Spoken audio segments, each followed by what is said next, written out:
dengan praktik kinerja saya sebagai kepala sekolah dengan indikator yang saya pilih adalah peningkatan kualitas pembelajaran. Jadi hari ini saya akan mempresentasikan hal-hal apa saja yang perlu dibahas. Tetapi sebelum itu mungkin kita mengawali dengan doa yang dibawakan oleh Pak Guru, Pak Daniel Pombong. Kepada Bapak disilakan.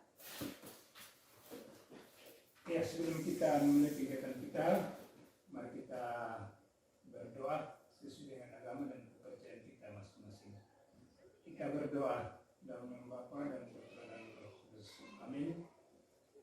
Ya Tuhan Allah Bapa kami dalam kerajaan surga, kepadamu pada siang hari ini kami datang tunduk di hadapanmu.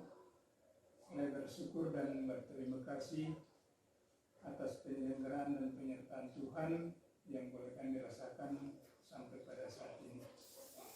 Pada kesempatan yang baik ini Tuhan, kami akan ikut kegiatan.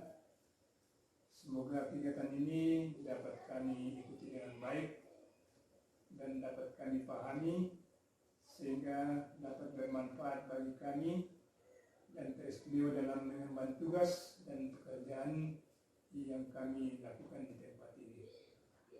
Dari awal pertengahan kegiatan ini, semoga terjadi dalam kehendak-Mu, dalam nama-Mu sendiri.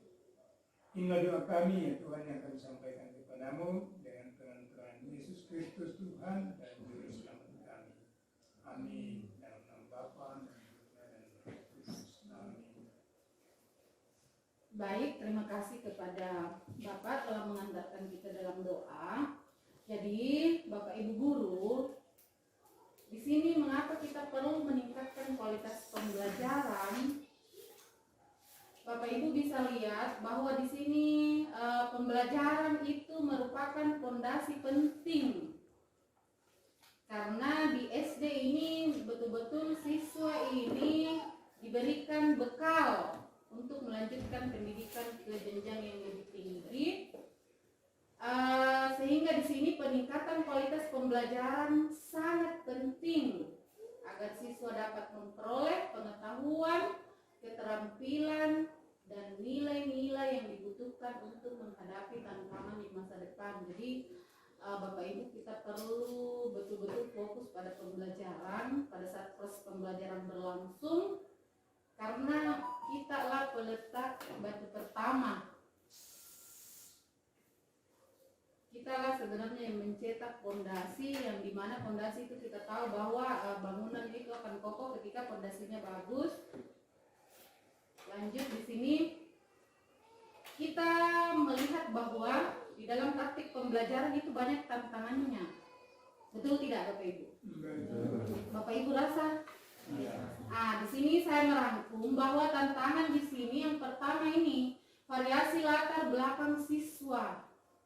Latar belakang siswa kita sangat beragam, bermacam-macam. Di mana di sini kemampuannya berbeda-beda. Jadi ada memang yang cepat menangkap pembelajaran, ada yang lambat.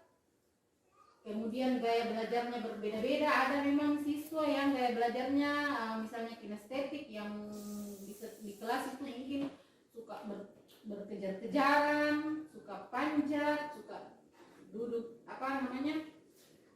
aktif. Kemudian latar belakangnya berbeda. Ada memang tahu anak-anak yang tinggal bersama nenek, kurang perhatian, ada yang orang tuanya bercerai dan sebagainya. Jadi ini betul-betul variasinya, ini latar belakang siswa sangat banyak. Apalagi kita di Pitung Penanian. Jadi Bapak Ibu harus mengenali di setiap kelas, Bapak Ibu harus mengenali latar belakang siswa. Kemudian yang kedua, tantangannya tentu saja ini sarana dan prasarana terbatas, betul tidak Bapak Ibu? Betul. Misalnya di Pak Rizal, sarana dan prasarananya seperti apa di dalam kelasnya, di kelas 5? Keterbatasannya seperti apa? Kalau belajar belum menggunakan komputer. Oke, jadi kurang alat multimedia ya. Kalau pembelajaran agama Pak Sipril, apa sarana prasarananya yang terbatas seperti apa? Oke, terima kasih. Yang saya temukan pada saat saya dalam pembelajaran memberikan materi agama, ini ada beberapa murid yang tidak sama karakternya, misalnya karakter. Oh ya, karakter Kak. Maksudnya ini alat-alat dan bahan untuk pembelajaran agama Termasuk dari APK-nya, buku.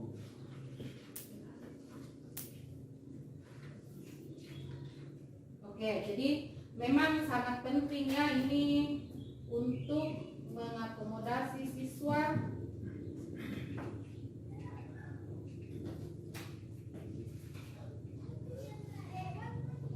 jadi kita sadar bahwa sarana dan prasarana ini sangat penting untuk mengaktifkan siswa sebagai alat bantu ya Bapak Ibu.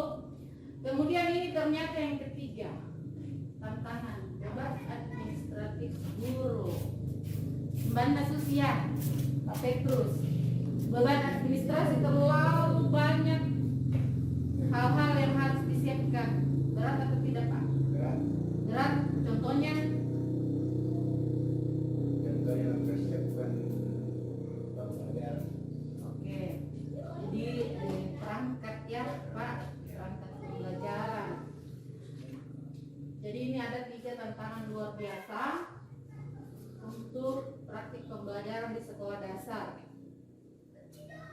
Nah, kira-kira bagaimana strategi kita sebagai guru untuk meningkatkan kualitas pembelajaran di SD? Ini yang pertama, ternyata ada 3 Bapak Ibu. Kan Bapak Ibu kan punya tantangan, tetapi menyerah menghadapi tantangan itu yang lalu kita pelajari bahwa pola pikir yang tidak berkembang itu kalau kita menyerah terhadap tantangan. Makanya kita punya strategi. Yang pertama di sini perencanaan pembelajaran. Jadi sebelum Bapak Ibu masuk di kelas, tolong disusun perencanaan pembelajarannya sesuai dengan karakteristik siswa. Jadi misalnya siswa Bapak Ibu yang ada misalnya 14 siswa,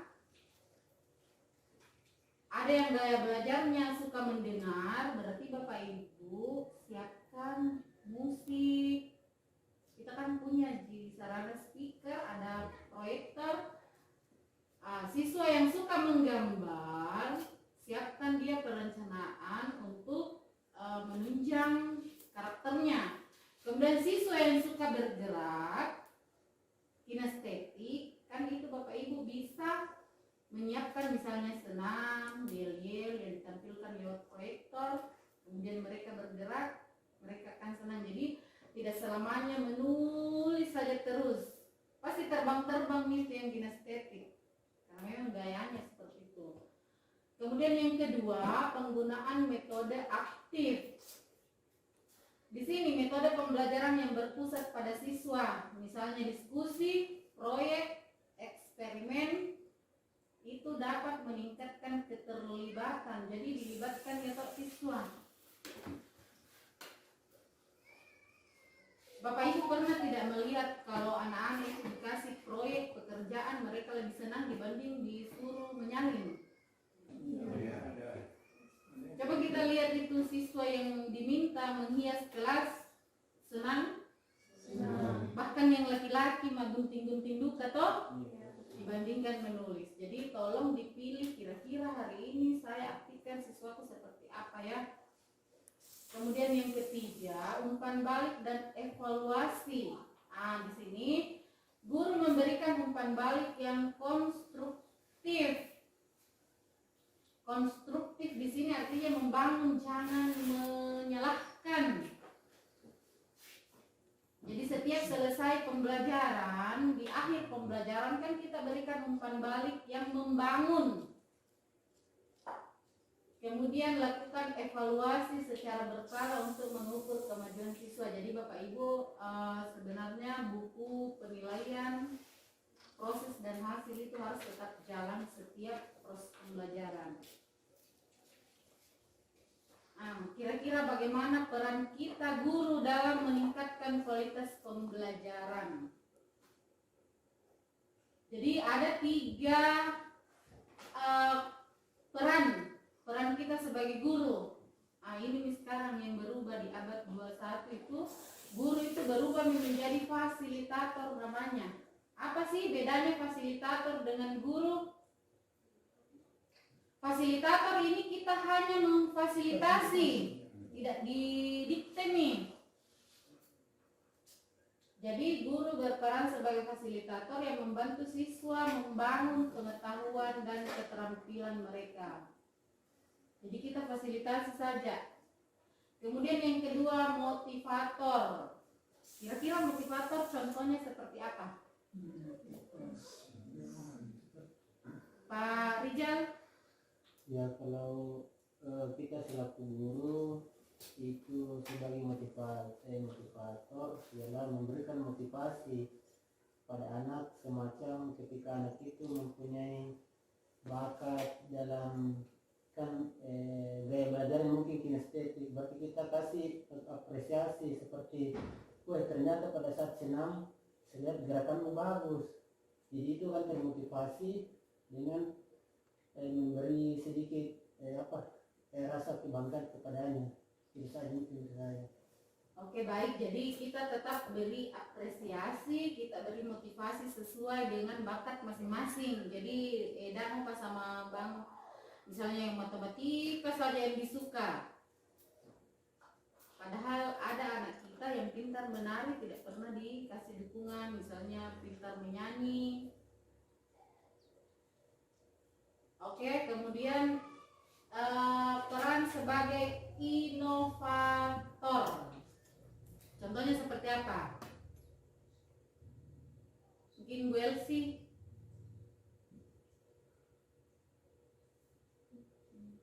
Mungkin saya Inovator. Dia harus mengembangkan diri, mungkin belajar dari seminar atau bagaimana. Oke, jadi inovator. Jadi Bapak Ibu guru, mungkin hari ini Bapak Ibu guru hanya sebagai fasilitator, belum jadi motivator, belum inovator.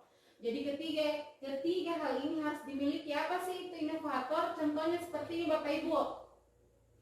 Inovator itu kita harus selalu mempunyai cara yang terbaru. Misalnya dalam hal makanan, hari ini mungkin menunya tempe goreng, besok tempe tapi tempe crispy, besoknya lagi tempe sambal. Jadi anak-anak tidak akan bosan, padahal sama di tempe. Sama halnya dengan inovator di sini.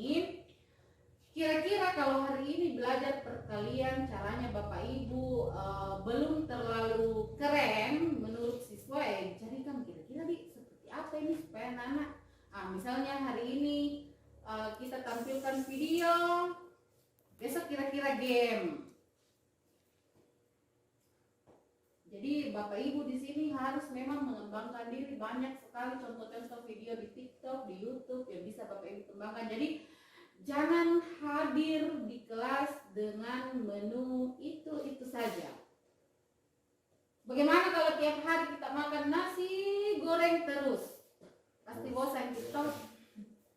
Meskipun hari ini, misalnya hari ini nasi goreng seafood, besok nasi goreng terasi, besok nasi goreng teri, pasti tanya bosan susita di dalam kelas. Jadi cobalah mulai sekarang berinovasi. Apalagi yang guru kelas 1, 2, 3 tidak apa-apa joget macam leda kalau untuk guru kelas 1, 2, dan 3. Oke, lanjut. Di sini kita ada pilihan menggunakan metode dan media pembelajaran yang inovatif ini terbaru. Yang pertama, eksperimen. Siswa dapat terlibat langsung dalam proses pembelajaran melalui kegiatan eksperimen. Apa yang di sana eksperimen? Ya, percobaan. Misalnya IPA. Kalau untuk kelas 3 Bu Merlin, contohnya pelajaran IPA-nya tematik ya. Misalnya yang ada muatan pelajaran IPA-nya, eksperimennya seperti apa yang sederhana saja. Itu membuat contoh tadi kan itu plus membuat telepon dari kaleng. Oke, jadi membuat alat komunikasi dari kaleng. Jadi ini eksperimen otomatis kan kita hanya sebagai fasilitator menyiapkan langkah-langkah mereka yang bekerja sendiri dan itu akan mengaktifkan siswa. Kemudian yang kedua multimedia, ini nih Bapak Ibu, multimedia. Jadi misalnya hari ini eksperimen, besok lagi kita pakai multimedia, kan ada, kita kan punya proyektor 3, speaker ada 2, speaker kecil 1, speaker besar 1, bisa ganti-gantian. Atau boleh masuk di ruangan sini, nonton video, animasi, atau membuat PowerPoint seperti ini. Jadi anak-anak yang senang menonton, namanya visual, gaya belajar audio visual, pasti dia senang. Kemudian yang ketiga bermain peran, contohnya seperti apa ini? Bermain peran. Drama. Ya, misalnya drama, membuat drama. Misalnya lagi, kalau misalnya di pelajaran kelas berapa yang proses jual beli. Jadi ada yang sebagai penjual, ada yang sebagai pembeli, acting ada barang-barangnya dibeli, bawa misalnya print-printan uang, itu kan bermain peran. Jadi anak-anak itu akan lebih senang. Misalnya di dalam pelajaran pendidikan Pancasila kita bisa bikinkan drama, misalnya pengamalan sila yang pertama. Jadi ada yang berakting benar atau salah pengamalan silanya. Jadi sebenarnya banyak cara, intinya jangan selalu menggunakan menu dan resep yang sama. Kalau bisa tiap hari resepnya berubah-ubah. Supaya anak-anak sama halnya makanan, kita akan semangat untuk makan, berselera makan, sama juga halnya dengan di kelas. Kemudian bagaimana sih pengembangan kurikulum yang sesuai dengan kebutuhan siswa? Jadi ini berbasis kompetensi sesuai dengan kompetensi yang diharapkan. Capaian pembelajaran yang diharapkan itu juga yang diturunkan menjadi perancangan pembelajaran. Jadi tidak mesti di SD 1 misalnya sama juga dengan kita punya perangkat pembelajaran di SD 9, tidak, sesuai dengan kompetensi yang ada. Kemudian kontekstual, Bapak Ibu, apa sih itu kontekstual?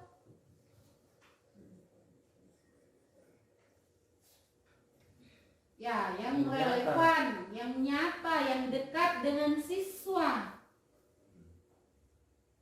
Jadi tidak usah berpikir, oh tidak ada saya perangkat kubuk. Perangkat yang dekat-dekat saja dari Bapak Ibu guru, bisa semua jadi bisa semua jadi media. Biasa dulu yang selalu dicontohkan, jangan membuat kereta api, baru nggak ada kredit kereta api di Sulawesi Selatan, tapi kan ada mitoh, ada di Pare-Pare baru. Jadi kira-kira jangan kita selalu menghayal yang tinggi-tinggi yang punya orang, padahal kita punya di sini sendiri, di lingkungannya anak-anak sendiri. Misalnya jangan bermain dokter-dokteran, baru tidak ada pekerjaan di sekitar kita yang dokter, ya pasti tentang petani, pekebun, peternak. Kemudian ini fleksibel. Jadi Bapak Ibu yang menemukan misalnya referensi dari Google atau dari temannya, berusaha juga edit. Berusaha juga diperbaiki sesuai dengan karakter siswa di sini. Jangan sampai mengedit siswanya di sana ada 23, kamu punya siswa 14, pasti sama Bang ingin membuat kelompok beranggotakan 5 orang sebanyak sekian kelompok, ini tidak cocok. Oke? Kemudian Kemudian ini yang kita butuhkan Bapak Ibu guru, kolaborasi antara sekolah, orang tua, dan masyarakat. Jadi Bapak Ibu guru, khususnya wali kelas, harusnya ini punya semua punya semua nomor kontak, tahu semua pekerjaannya, tahu latar belakangnya siswanya tinggal sama nenek atau siapa, dan selalu berkomunikasi dengan orang tuanya, begitupun dengan masyarakat, supaya masyarakat ini kita mendukung. Misalnya ada kegiatan masyarakat, ya bolehlah kita juga bergabung. Ada misalnya kegiatan yang ada di orang tua dari anak wali kita, supaya kita bisa berkolaborasi, karena kalau guru saja yang mau membimbing siswanya tanpa dukungan dari orang tua dan masyarakat, kita tidak bisa. Oke, lanjut. Ini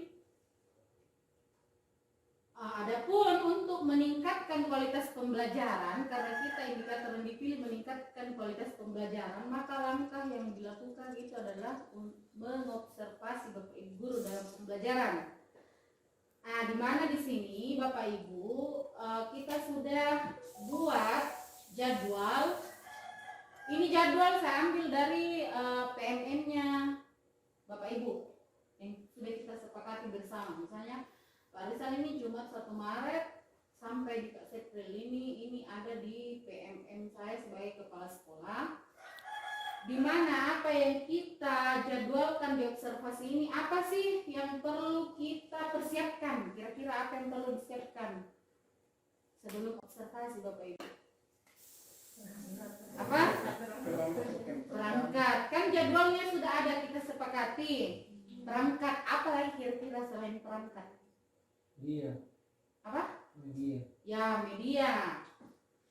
Kira-kira apa lagi selain perangkat? Kondisi kelas yang mejanya diatur bagaimana. Oke, jadi kenapa ya. nanti dia mau dari kelompok atau kelas ikal kan disesuaikan nanti sebelum masuk kita ke kelas sudah terbentuk itu suasana ruang kelas. Oke, jadi pengaturan kelas. Kira-kira apa lagi? RPP, media, pengaturan kelas. Apa yang paling penting? Ada hal yang paling penting. Sama jika mau kites, persiapan. Apa lagi? Materi, waktu. Apa lagi yang paling penting? Sama jika mau kites, apa yang paling penting? Ditahu supaya nilai tak bagus. Indikator yang akan dicapai. Oke, indikatornya masing-masing kita dan rubriknya harus kita, karena berbeda-beda kita punya indikator yang dipilih kan. Nah, saya perhatikan hanya ada 2 indikator dari kita, berapa guru tadi? 9 guru, hanya 2 indikator yang dipilih di PMM, yaitu disiplin positif dan keteraturan suasana kelas. Nah, jadi Bapak Ibu perhatikan ini supaya nilainya bagus. Ini kan ada di PMM Bapak Ibu masing-masing. Oh, kalau penerapan disiplin positif ada 3 target perilaku, 1, 2, 3. Ada perilaku yang dianjurkan dan ada yang tidak boleh. Coba lihat perilaku yang dianjurkan. Guru mengajak peserta didik melakukan refleksi dinamika kelas mengacu kesepakatan kelas. Jadi jika Bapak Ibu melakukan hal ini yang warna biru, warna hijau, pasti Bapak Ibu juga nilainya juga akan bagus. Tetapi kalau ada yang dihindari di sini yang tanda silang, misalnya guru mengabaikan pendapat peserta didik, misalnya ada biasa itu siswa, ibu, baru Bapak Ibu cuekin, oh berarti saya tandai, oh salah ini. Jadi Bapak Ibu bisa lihat ini di PMM masing-masing. Ini ada 3 3 untuk penerapan disiplin positif dan ketika nanti Bapak Ibu diobservasi akan ada catatannya. Apakah Bapak Ibu sudah lakukan atau belum lakukan? Jadi ada 3 nanti rating. Dilakukan dan efektif, dilakukan tapi belum efektif, kemudian belum dilakukan sama sekali. Oke, kemudian seperti halnya juga dengan keteraturan suasana kelas, di sini juga ada 3 target perilaku. Jadi perhatikan ini yang harus dilakukan dan yang tidak boleh dilakukan. Contoh ini, guru membuat dan mengingatkan aturan kesepakatan kelas. Guru mengajak murid menilai seberapa efektif pelaksanaan aturan kesepakatan kelas. Oke, di sini kesimpulannya peningkatan kualitas pembelajaran di SD membutuhkan upaya komprehensif. Apa itu komprehensif? Menyeluruh, melibatkan guru, sekolah, orang tua, dan masyarakat. Dengan strategi yang tepat, sekolah dasar dapat menjadi fondasi yang kuat bagi perkembangan siswa. Siapkah Bapak Ibu membangun generasi kita? Siap. Oke, jadi hari ini untuk persiapan pra observasi, jadi kita Bapak Ibu sudah lihat tadi rubriknya. Oh, Susi Teh supaya nilaiku bagus. Oh, Susi Teh supaya saya menghindari hal-hal yang tidak diinginkan. Jadi Bapak Ibu kita akan observasinya itu sesuai dengan jadwal, dan untuk observasi kemudian untuk setelah observasi kita akan duduk kembali seperti ini, berbincang kembali tentang temuan-temuan yang dilihat pada saat observasi untuk kita tindak lanjuti. Oke Bapak Ibu, sekian, terima kasih. Atau adakah yang mau bertanya? Mengerti Mita? Oke.